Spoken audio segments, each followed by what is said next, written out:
hello friends सांग मैंने गोटे मजा कथा कहबी जदि हस लगे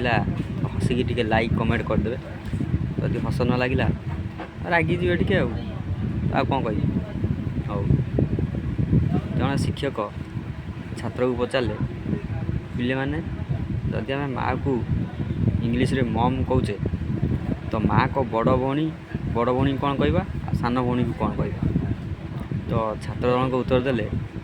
कहले यहाँ तो भारी सहज क्वेश्चन तो उत्तर देले कहले बड़ भौणी की कुआ माँ को बड़ भौणी की कुआ मैक्सिमम आ सान भौणी की कुआ मिनिमम भारी टे मजा कथाटा तो जहाँ गोटे हस लगे तो हसिकी टे लाइक करदे कमेंट करदे